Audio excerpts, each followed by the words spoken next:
Alors nous parlions de créationnisme, mais Frédéric, on peut quand même créer des entreprises en France, on est la preuve vivante.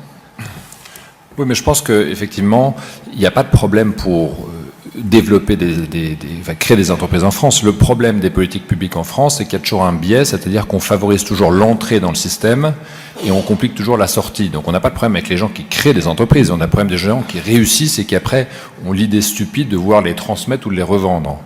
C'est de même qu'on aide à la création d'emplois, donc on vous donne des subventions si vous créez des emplois. Moi j'en ai créé 3000 en France et on a touché énormément d'argent, qui est un argent qui ne sert à rien, puisque par définition, vous ne créez pas des emplois pour toucher subventions, vous créez des emplois parce que vous avez des commandes. Si vous n'avez pas de commandes, à un moment donné, les subventions ne vous serviront pas à grand-chose.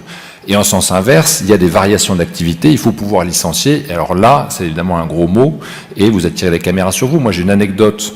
On a créé un centre de 600 emplois à Compiègne. Xavier Bertrand, qui était à l'époque ministre du Travail dans votre gouvernement, est venu l'inaugurer. Et ce jour-là, on a eu, en tout et pour tout, comme intérêt de la presse, on a eu le Courrier Picard et l'édition de Picardie du Parisien.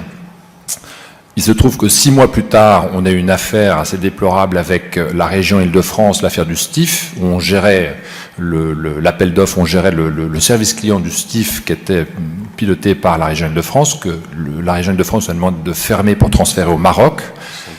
Et là, c'était syndicat des transports d'Île-de-France. Et là, c'était 80 emplois à Fontenay-le-Comte. Et pendant 3 jours, on a fait à peu près toutes les télévisions, toutes les radios pour 80 emplois. Donc il y a toujours cette espèce de fascination. Il y a une phrase très belle, moi, qui m'avait marqué, qui était on entend les arbres tomber et pas la forêt pousser.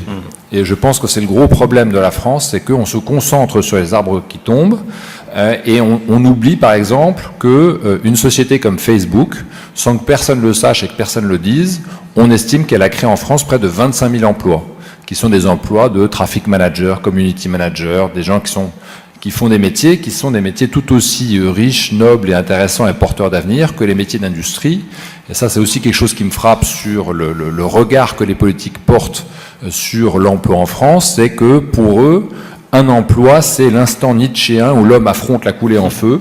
Ça, c'est un véritable emploi. Par contre, l'opérateur de centre d'appel, la caissière, la personne qui travaille sur Internet, etc., ça, c'est des emplois qui sont un petit peu suspects ou qui ne sont pas forcément durables, qui ne sont pas ancrés dans un territoire, qui sont mobiles, etc. Et d'ailleurs, j'invite, dans un prochain gouvernement Fillon, éventuellement, la création d'un ministère des services. Moi, ce qui me frappe, c'est qu'il y a un ministère de l'industrie, il y a un ministère de l'agriculture, Dieu sait si on l'entend, il y a un ministère du tourisme, mais 80% de l'économie, c'est les services, et qui ne sont représentés par personne, qui n'ont pas de voix au gouvernement. Et enfin, pour terminer par là, ce qui m'a frappé, moi, maintenant on est présent dans 15 pays, donc on interagit avec 15 gouvernements et encore beaucoup plus, on est présent dans 47 villes, donc de mairies ou d'autorités locales.